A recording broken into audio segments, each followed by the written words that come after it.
Halo semuanya, kembali lagi di channel Raja Galba ya. Nah, di video kali ini saya ingin membahas tentang pinjol besar ya, pinjol raksasa yang izinnya itu sudah seperti leasing, namun sebenarnya faktanya ya, pinjol-pinjol raksasa itu lemah. Keberlangsungan dari perusahaan pinjol itu ada di tangan masyarakat Indonesia. Itu mindset yang benar ya.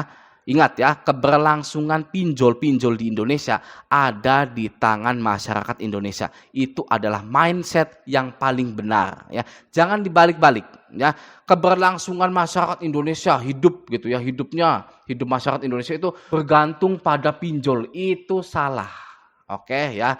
Di sini saya mencoba untuk membenahi mindset masyarakat Indonesia ya, bahwa kita itu ya adalah raja. Oke, konsumen adalah raja. Keberlangsungan dari suatu produk atau suatu perusahaan itu ada di tangan masyarakat Indonesia. Oke ya. Nah, saya di sini ingin membahas Kredivo.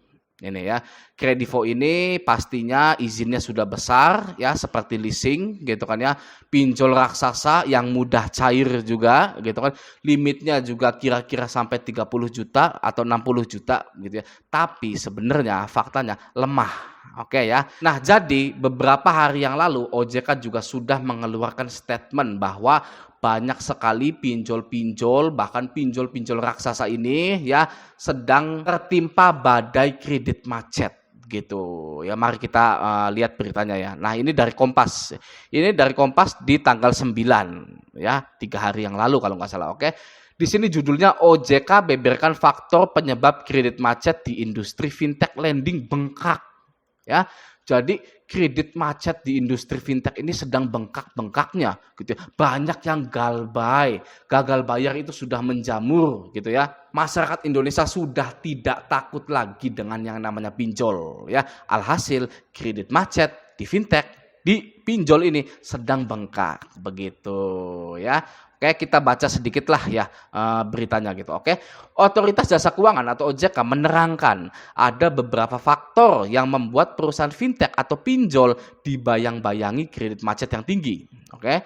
Lanjut, Kepala Eksekutif Pengawasan Perasuransian, Lembaga Penjamin dan Dana Pensiun, Ogi Prastomiono mengatakan faktor yang membuat perusahaan fintech lending atau pinjol dibayang-bayang kredit macet dipengaruhi oleh kemampuan platform memfasilitasi penyaluran dana.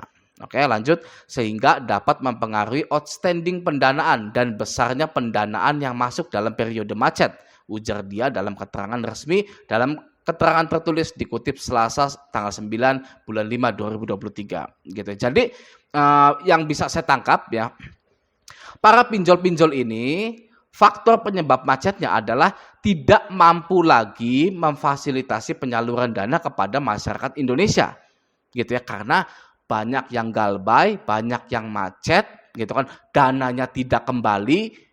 Oke, mau gimana menyalurkan dana ke masyarakat Indonesia. Jadi pinjol-pinjol ini sedang susah untuk menyalurkan dana kepada masyarakat Indonesia gitu ya. Seperti yang Anda tahu, banyak sekali di grup-grup Facebook, grup Raja Galbay, banyak sekali yang menyesal telah melunasi pinjol-pinjolnya gitu ya. Dia atau mereka itu tidak bisa pinjam-pinjam lagi, bahkan sudah ditutup akunnya, sudah tidak bisa lagi pinjam-pinjam lagi.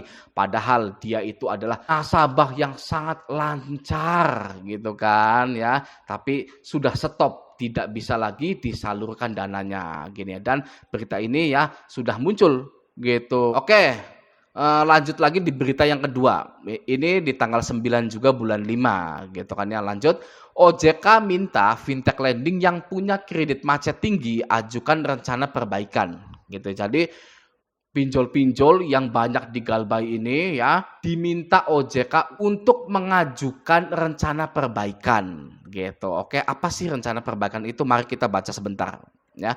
Otoritas Jasa Keuangan atau OJK meminta perusahaan fintech atau pinjol yang memiliki kredit macet atau TWP 90 di atas 5% untuk mengajukan rencana aksi guna melakukan perbaikan pendanaan macet gitu. Ini kalau kata saya itu harus bekerja sama dengan asuransi gitu ya. Oke, lanjut.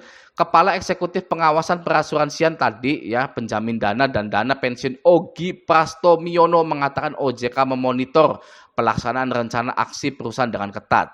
Jika kondisinya lebih buruk, ya pinjol-pinjol ini makin buruk, makin terpuruk gitu ya. OJK melakukan tindakan pengawasan lanjutan sesuai ketentuan yang berlaku, yaitu bisa ditutup selamanya ya pinjol-pinjol ini gitu ya, karena merugikan banyak investor, sudah tidak baik lagi keuangannya gitu ya. Oke, lanjut. Ia mewajibkan penyelenggara P2P lending atau pinjol melakukan publikasi data kualitas pinjaman dalam rangka transparansi dan perlindungan konsumen gitu. Nah, jadi pinjol ini sebenarnya ya kalau dari kalimat ini ya, ia mewajibkan atau OJK mewajibkan penyelenggara P2P lending melakukan publikasi data gitu ya kualitas pinjaman.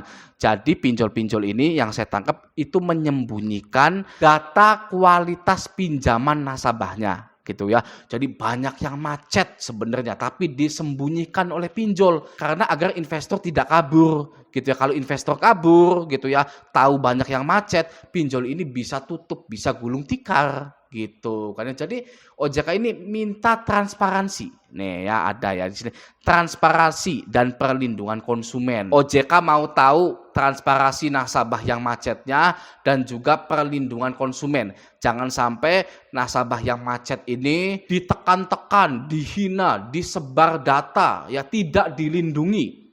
Gitu. Jadi OJK meminta transparansi nasabah yang macet dan juga meminta perlindungan konsumen kepada pinjol-pinjol tersebut gitu ya. Oke, nah oke lanjut ya. Sebagai informasi pada bulan Februari 2023 ini jumlah fintech yang memiliki TWP di atas 5% atau banyak yang digalbay oleh masyarakat Indonesia sebanyak 19 perusahaan pinjol. Angka tersebut turun dari jumlahnya di awal tahun 2023 sebanyak 25 entitas. Awal tahun ada 25 pinjol ya yang sedang diambang kebangkrutan. Namun di Februari itu turun jadi 19%. Menjadi 19 perusahaan maksudnya gitu ya. Nah, kenapa bisa turun? Ayo ya, karena di-cover oleh asuransi. Oke, termasuk ya di video ini akan saya tunjukkan juga termasuk Kredivo. Oke.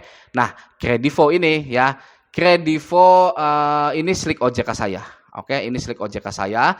Saya ini galbay di Kredivo sebesar 4.082.000 sekian. Oke ya. Nah, ini saya galbaykan Kredivo ya. Kredivo ini ada DC lapangannya gitu ya, tapi saya tidak gentar ya dan juga saya tidak pernah didatangi oleh DC lapangan Kredivo. Oke, ini PT Finasel ya, Finasel Finance Indonesia. Oke, saya galbay 4 juta ya. Saya mulai berhutang di Kredivo itu pada tanggal 15 Januari 2021. Oke, saya galbaykan dan kondisinya di sini ya, ini kondisi itu dialihkan atau dijual kepada pihak lain non pelapor gitu alias asuransi. Lalu di kualitasnya saya itu lancar gitu ya. Jadi pinjol Kredivo ini ya walaupun izinnya besar, punya DC lapangan tetap saja lemah ya, tidak mau banyak memiliki nasabah yang galbay. Anda juga bisa seperti itu. Ya, coba bagi Anda ya nasabah-nasabah Kredivo yang sudah galbay 3 bulan, 6 bulan, 1 tahun, Anda wajib slik OJK. Apakah sudah lancar secara otomatis apa belum? Kalau sepengalaman saya ya itu pasti hutang Anda dialihkan atau dijual kepada pihak lain non pelapor gitu. Ya artinya apa, Bang? Artinya hutang Anda itu auto lunas karena di sini kualitasnya lancar gitu ya. Jadi jangan pernah takut lagi galbay di pinjol manapun karena sudah akan diauto lunaskan ya. Di sini dialihkan atau dijual kepada pihak lain non pelapor gitu ya. Jadi bagi Anda ya yang berpikiran aduh gimana nih ya hutang saya nggak bisa kebayar gitu ya. Padahal ya faktanya di sini kalau Anda mau jeli ya, kalau Anda mengikuti channel Raja Galbay, hutang Anda itu sudah auto lunas sebenarnya gitu ya. Masalah DC masih nagih, yang waras ngalah ya, yang waras ngalah. Oke, saya ulangi, yang waras ngalah karena sudah ada aturannya.